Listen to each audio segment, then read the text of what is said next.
Salut mes petits geekos, j'espère que vous allez tous bien. Alors comme vous le savez, le Starship JVTech c'est le journal du jeu vidéo, mais aussi de la tech, des nouvelles technologies, des gadgets geeks et plus encore. Aujourd'hui, un nouveau tournant dans la chaîne, on va parler d'une nouvelle technologie. Si je vous dis électrique, voiture, Elon Musk, vous me direz Tesla. J'ai enfin passé le cap, je suis passé d'un véhicule à essence à un véhicule électrique, notamment une Tesla Model 3 SR+ 2021.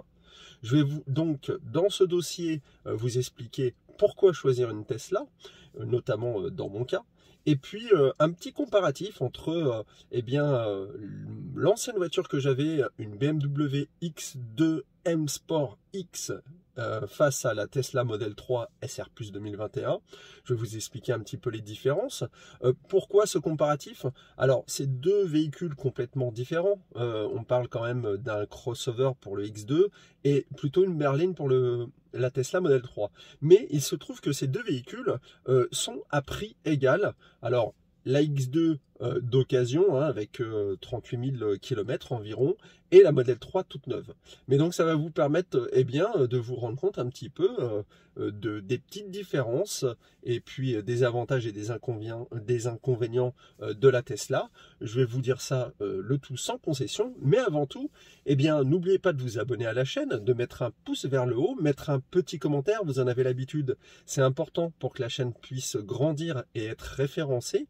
Et puis activez la cloche de notification parce que ça vous permet d'être informé quand je vous fais des vidéos ou des lives. Et puis surtout maintenant, il y aura de plus en plus de contenu concernant la Tesla. Je vais parler des accessoires, etc., les news et bien d'autres choses. Donc restez connectés. On se retrouve tout de suite donc pour ce comparatif, ce gros dossier. Alors aujourd'hui, on va voir pourquoi je suis passé d'une voiture thermique BMW X2 M Sport X, donc que vous voyez ici, à une Tesla Model 3 SR+ 2021. On va voir tout d'abord vite fait un petit peu l'extérieur. Voilà, donc vous voyez les lignes, le design quand même très soigné, la signature lumineuse, voilà. Et puis on va rentrer à l'intérieur de chaque habitacle et faire un petit comparatif rapidement. Voilà l'habitacle à bord de la BMW X2 M Sport X. Alors, je rappelle tout d'abord, c'est pas un comparatif évidemment, c'est mon choix, c'est pas... La BMW X2 n'est pas vraiment la solution idéale à comparer face à la Tesla Model 3, mais c'est pour vous donner une idée par rapport à une thermique, à une marque, en l'occurrence ici BMW, par rapport à Tesla. Donc les deux véhicules sont complètement différents, on a on va dire un crossover face à une berline. Donc c'est clair qu'on ne peut pas complètement les comparer, mais ce qu'on peut comparer, vous le voyez, c'est par exemple l'intérieur.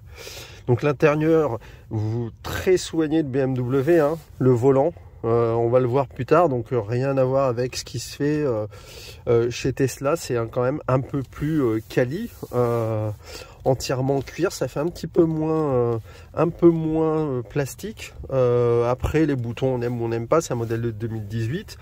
Les compteurs, donc des compteurs on va dire semi-digitaux, ils sont pas complètement digitaux. En 2018 c'était pas encore entièrement digital, donc ça c'est un petit peu voilà, c'est un petit peu un regret. Je trouve que déjà à cette époque ils auraient pu, oulala, petit problème de caméra, ils auraient pu déjà en faire des digitaux. Bon, c'est un choix de leur part, voilà. Quelques informations digitales en bas, vous voyez, mais c'est assez sommaire, c'est pas un écran vraiment qu'on peut utiliser totalement. Il y a quelques informations, donc c'est pas mal, mais c'est insuffisant. En revanche, ce qui est sympa, alors vous n'allez pas le voir vraiment, ça va être difficile de le voir à l'écran, mais sur ce modèle, on le voit légèrement ici. Vous voyez, c'est le affichage tête haute, et alors ça par contre c'est vraiment pratique. Moi je m'y suis vraiment habitué. Pourquoi? Parce que non seulement vous voyez, on le voit ici, on le voit mieux là sur cette prise de vue, le kilométrage et la limitation de vitesse. Ça c'est un premier indicateur. Donc déjà vous ne quittez jamais voyez le pare-brise de vue, vous n'avez pas à regarder le petit écran GPS qui est Alors, il paraît un peu plus petit sur la vidéo, c'est correct, je crois que c'est du 7 pouces, quelque chose comme ça. Mais par rapport à l'écran de la Tesla, on va le voir après, il est clair qu'on ne joue pas dans la même cour. Donc je reviens au ce qu'on appelle HUD, affichage tête haute, ça c'est vraiment bien et c'est un des points positif par rapport à Tesla, c'est ce qui manque un petit peu. Je trouve ça dommage parce que vous allez voir, il y a un très très grand écran, mais on est constamment obligé de quitter les yeux de la route pour regarder à ce niveau-là sur la Tesla, au coin de l'écran où il y a la vitesse, etc. Dommage qu'il n'y ait pas un affichage, ne serait-ce que devant le volant, derrière le volant. Voilà, c'est un des reproches par rapport à la Tesla. Moi je me suis vraiment habitué, alors c'est en option hein, évidemment hein, donc ça a un prix aussi, c'est ça qu'il faut voir.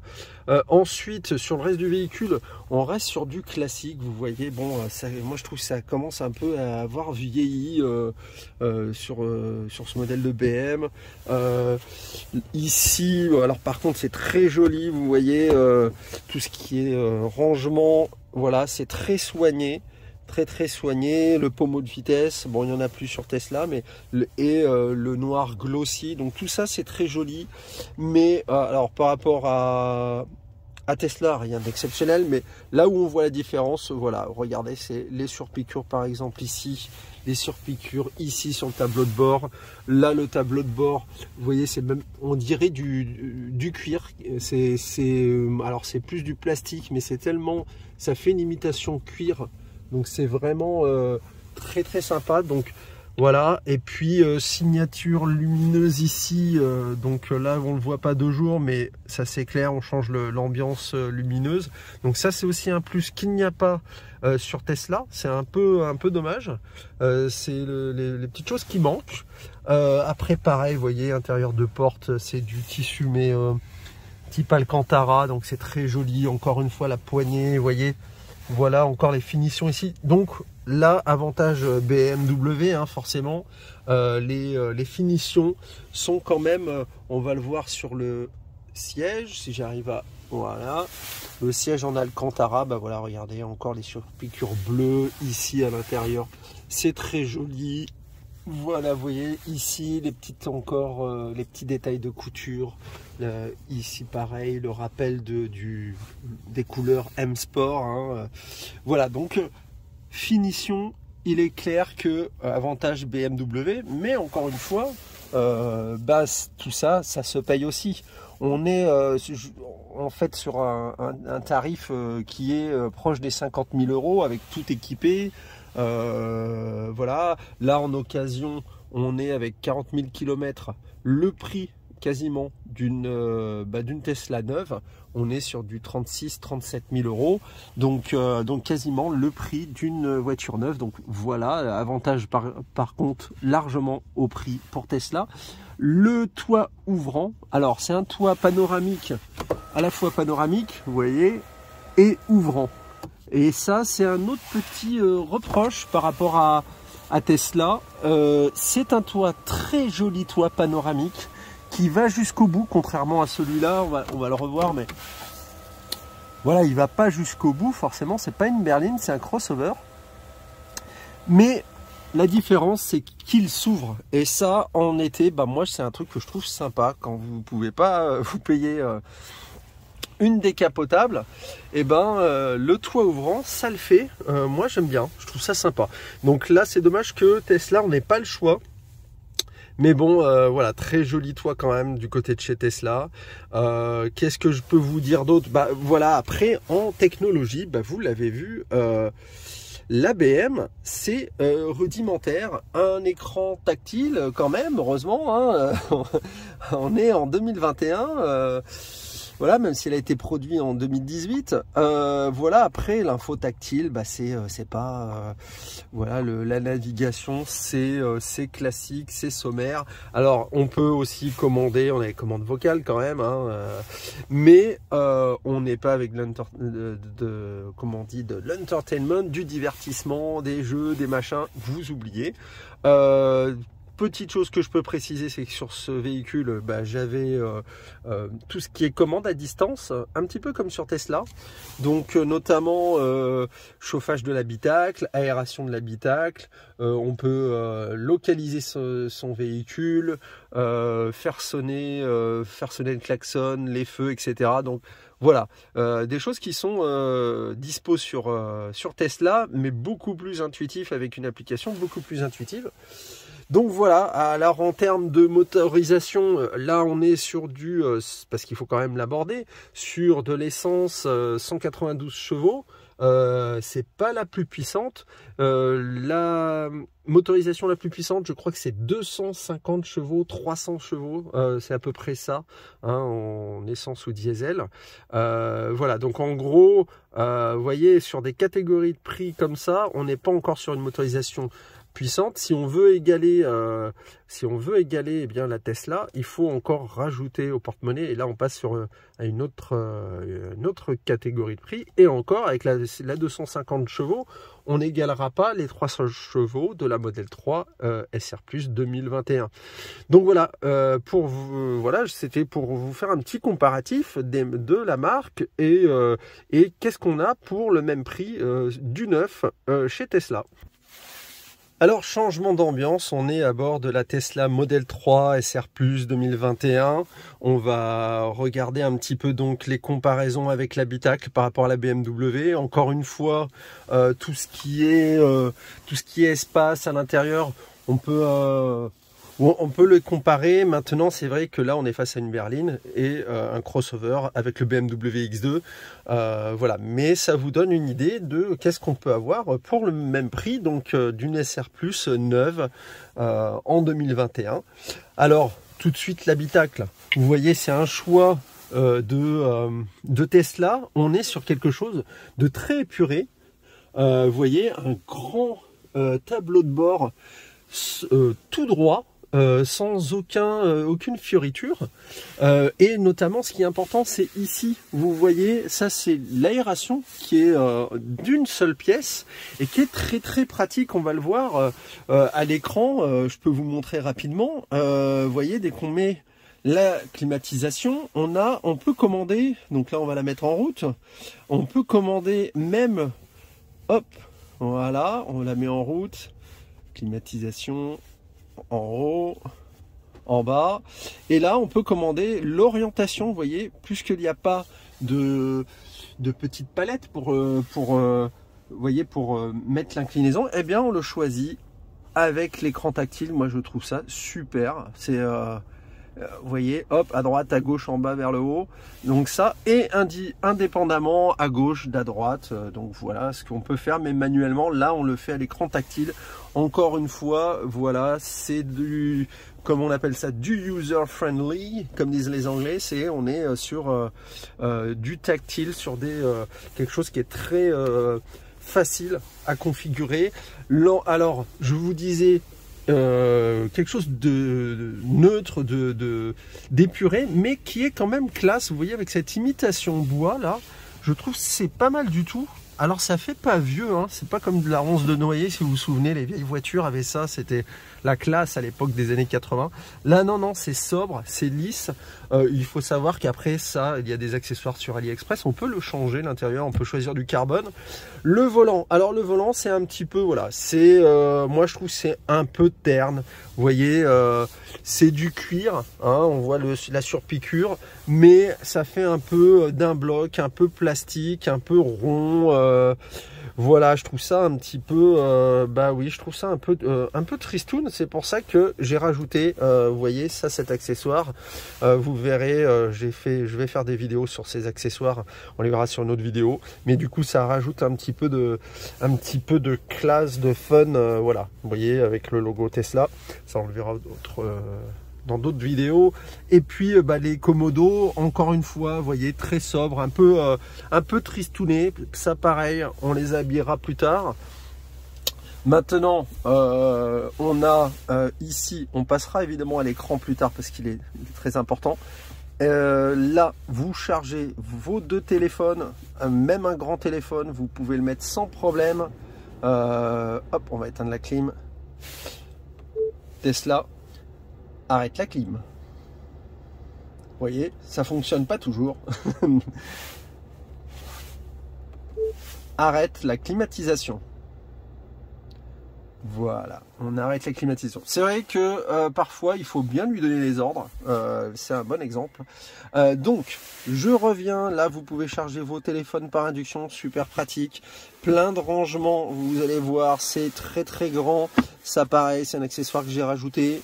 Mais vous voyez, regardez, je passe la main, il y a énormément de rangements, que ça soit ici, que ça soit dans la boîte à gants, voilà. Et puis la boîte à gants, on va voir ça aussi, vous voyez, très discrète, la boîte à gants. Ouvre la boîte à gants. Et hop, ça s'ouvre. Vous voyez, donc tout ça, c'est vraiment la voiture de geek par excellence. C'est très con, excusez-moi, mais c'est très con, mais ça le fait quand même. Voilà, après... Sur les finitions, alors, vous voyez, ça n'a rien à envier sur certains points. ABM, hein, ici c'est de l'Alcantara, très joli aussi, sobre. Là on est sur du plastique mais qui est bien moussé, vous voyez, avec des coutures comme sur BMW. Alors certes une couture blanche, mais voilà, franchement le cahier des charges est respecté. On est quand même sur on va dire du premium, hein, parce que ce genre de petits détails on ne trouve pas forcément sur des voitures on va dire françaises ou autres avec les premières finitions. Et puis les fauteuils, alors vous voyez c'est du cuir noir, très joli quand même. Encore une fois on est dans la sobriété. Ici des coutures qui sont bien réalisées. Voilà les sièges arrière, vous voyez aussi très quali en cuir. Encore une fois la sobriété. Et le super toit panoramique qui est quasiment d'un bloc, vous voyez, mais malheureusement qui ne peut pas s'ouvrir, c'est un peu dommage, mais d'un bloc, et vous voyez qui est légèrement foncé pour permettre, pour éviter en cas de grosse chaleur de cuire à l'intérieur. Voilà, donc à la limite je trouve que c'est pas la peine de faire foncer les vitres. Elles sont légèrement, il faut savoir, légèrement foncées à l'arrière. Alors ça se voit pas trop de l'intérieur, mais à l'extérieur un petit peu, c'est léger. Du coup je sais pas si je vais les faire foncer honnêtement. Voilà, donc vous voyez l'intérieur, franchement ça reste du premium. On est vraiment avec une voiture quali. Alors ensuite on va passer sur l'écran, hein. C'est difficile de passer à côté, hein. C'est un énorme grand écran, vous voyez, qui trône vraiment au milieu de l'habitacle. Donc là tout est possible sur l'écran, vous voyez, fermeture des portes, etc. Ouvrir les coffres, donc avant et arrière, la trappe de recharge, on peut évidemment tout ça est pilotable à la voix, on l'a vu tout à l'heure rapidement, mais on peut tout ouvrir. On commande les rétros, le volant, pareil, ça se passe avec les petites molettes, donc on règle pas de manette, les sièges électriques, sièges chauffants, vous voyez ici, hop, on peut les faire chauffer. On peut diminuer aussi, on peut aussi piloter tout ça par la voix et on va pas regarder tout ça en détail, mais énormément de possibilités. Tout ce qui est multimédia, évidemment on va avoir du Spotify, du Netflix, du Twitch, tout ce que vous voulez, hein. On va avoir l'internet, des jeux. Donc voilà, le but de cette vidéo c'est pas vous faire tout le détail de tout ça. Précision aussi, les caméras, vous voyez là on peut voir caméra arrière mais aussi latérale qui vont vous permettre de voir les angles morts, etc. Donc vraiment complet au niveau multimédia. Voilà, c'est vraiment du top. Une voiture moderne, vraiment comme on souhaiterait voir se généraliser sur tous les modèles. Voilà, il y a plein de fonctions, je ne vais pas vous les détailler, mais pareil, les essuie-glaces, on peut les piloter, les régler à la voix, sur l'écran tactile, voilà, plein de choses. Ensuite, une chose que j'ai oublié de vous préciser, vous avez vu, pas de levier de vitesse, tout se passe avec ce commodo là, marche arrière, etc. de série, on a l'autopilote. L'autopilote, ça pareil, je vais pas vous le décrire, mais c'est un plaisir. La voiture détecte les limitations de vitesse, elle va adapter sa vitesse en fonction de la voiture de devant, elle va freiner si nécessaire, elle va réduire sa vitesse si nécessaire, elle va tenir la file, voilà. Beaucoup de choses dispo qui sont quasiment systématiquement en option sur un véhicule comme BMW, Audi et autres. Je ne parle même pas des Peugeot, Renault, hein, voilà, tout est en option. Là, au moins, pour le prix, il n'y a pas de surprise. Vous avez, on va dire, tout ce qui est nécessaire d'inclus. Le moteur, très puissant, c'est l'équivalent de 300 chevaux. Comme c'est électrique, eh bien, elle atteint la vitesse quasiment immédiatement, puisque l'énergie, il n'y a pas de moteur thermique, donc l'énergie va directement en roue instantanément. Donc parfois, ça peut vous coller même au siège. Ça, c'est pour la partie moteur. Mais il y a aussi quelque chose qui est super pratique. On a plusieurs modes de conduite, confort, etc. Mais surtout le mode d'arrêt qui permet, là je l'ai mis en serrage, pour moi c'est l'idéal. Eh bien, vous ne freinez plus à l'aide de la pédale de frein, vous voyez, mais avec l'accélérateur. Je m'explique, vous êtes lancé, vous allez vouloir vous arrêter ou du moins réduire fortement la vitesse, vous allez relâcher l'accélérateur d'un coup et là vous avez un frein moteur qui est tel que la voiture va s'arrêter jusqu'à l'arrêt. Alors évidemment, si c'est un freinage d'urgence, vous allez quand même vous servir du frein, mais dans une situation normale, en ville, vous allez simplement lever le pied de l'accélérateur, et bien ça sera suffisant pour vous réduire la vitesse jusqu'à l'arrêt total. Quand vous allez attendre comme ça le pied en l'air, bah, votre voiture va finir par s'arrêter, par exemple à un feu, et donc vous n'avez pas besoin d'actionner le frein. Donc d'une part, vous n'avez pas besoin vous n'utilisez pas quasiment les freins à disque, puisque c'est le frein moteur qui joue, donc beaucoup moins en tout cas.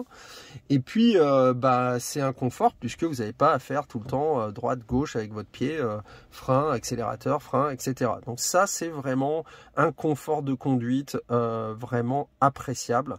Voilà. On passe maintenant eh bien, au petit point négatif que j'ai pu relever. Il faut bien en relever. Hein.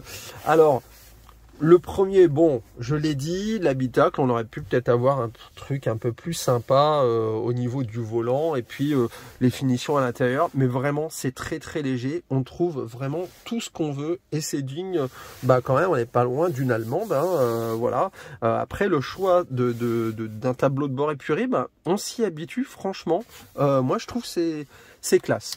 Le point un petit peu négatif, c'est que positif et négatif, c'est ce superbe beau toit panoramique, mais qu'on ne peut pas ouvrir malheureusement. Donc ça, c'est un petit peu dommage, mais c'est pas trop gênant, vraiment. Le seul gros inconvénient, c'est la lunette arrière. Alors là, on ne le voit pas, parce que c'est légèrement fumé, mais la lunette arrière est vraiment étroite. C'est-à-dire que quand vous allez avoir une voiture derrière vous, dans le rétroviseur, vous allez vraiment avoir des difficultés pour la voir.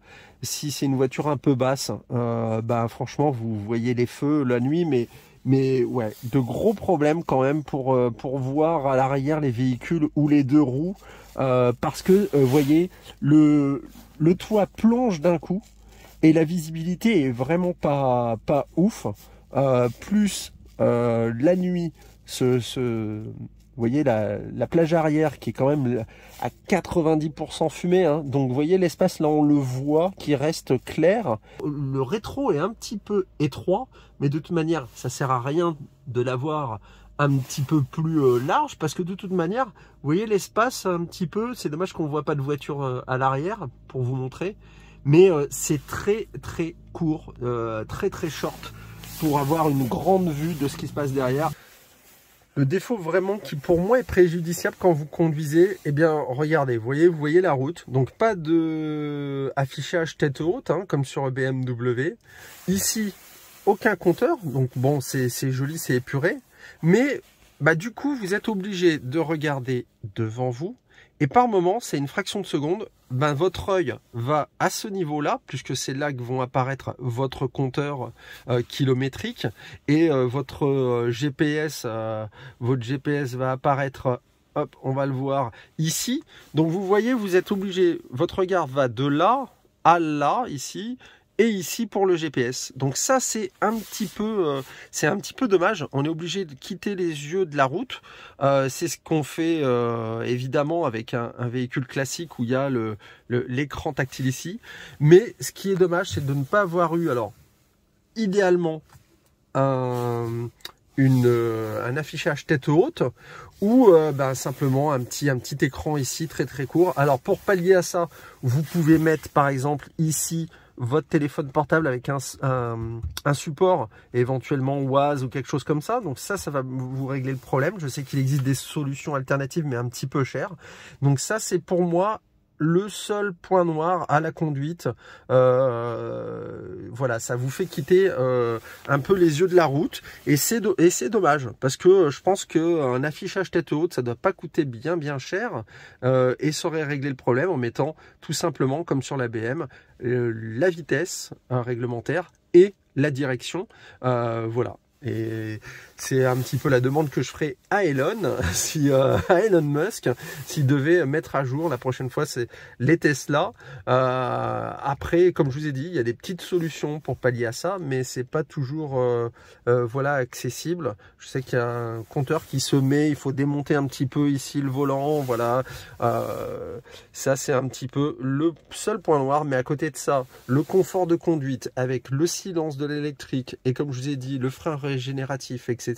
Toutes ces choses-là, le pilote, on va dire semi-autonome, c'est vraiment des conforts d'utilisation que je n'ai pas eu avec ma BM, et ou alors qui était accessible mais avec beaucoup d'options, et encore la conduite semi-autonome n'était pas disponible. Donc voilà, beaucoup de points positifs. Le prix aussi, il faut le dire. Le prix n'est pas négligeable, puisque à 38 000 €, hein, avec l'aide du bonus écologique, on a une voiture très bien pourvue, on va dire en avance sur son temps, avec toutes les options nécessaires. Voilà, franchement pour moi c'est imbattable pour l'instant sur de l'électrique, et voilà, on va voir ce que font les concurrents. On a quelques concurrents quand même qui arrivent en force, hein, notamment on va avoir des véhicules de chez Kia, le EV6 par exemple, le Kia EV6, le Ioniq 5, voilà, des véhicules qui commencent un petit peu à arriver. Alors les prix sont un peu moins compétitifs, sauf peut-être pour le Kia EV6 en négociant, mais ça voilà, c'est à voir. En tout cas, prix catalogue, on est encore un peu loin. C'est aussi l'avantage de Tesla, c'est que vous n'avez pas de remise, vous n'avez pas de négociation possible, ce qui est un peu embêtant, mais par contre, eh ben, voilà, pas de négo, on sait le prix qu'on paye, on sait ce qu'on a, tout se passe en ligne. C'est voilà. Après, on peut discuter un petit peu des méthodes commerciales, mais on en reviendra peut-être sur une autre vidéo. Mais en tout cas, voilà, pour moi, c'est un point positif, parce que on n'a plus à se dire j'ai acheté une voiture neuve, j'aurais peut-être dû plus négocier sur le véhicule, et j'ai peut-être perdu de l'argent. En fait, là, non, il n'y a pas de marge de manœuvre, donc on sait qu'on a payé le prix, et le bon prix. Donc voilà pour cette vidéo. Si vous avez aimé, eh bien écoutez, n'oubliez pas, comme d'habitude, le pouce vers le haut, vous abonner à la chaîne forcément, mettre un petit commentaire en bas de la vidéo, et puis n'oubliez pas, si vous voulez aider la chaîne, il y a une page Tipeee dans la description. Mettez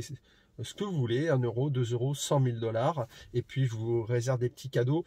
On se retrouve très bientôt. Activez la cloche de notification pour être informé des prochaines vidéos, notamment sur le gaming comme d'habitude, tout ce qui est gadget geek, mais aussi désormais sur Tesla, notamment une vidéo sur un top des accessoires. Vous allez voir, il y a beaucoup de choses intéressantes. On l'a vu à l'intérieur des accessoires, mais il y en a beaucoup d'autres, et notamment un top 1 accessoire qui pour moi est le plus beau accessoire pour la Tesla, mais je vous en dis pas plus. Restez connectés, à très bientôt, prenez soin de vous, ciao ciao.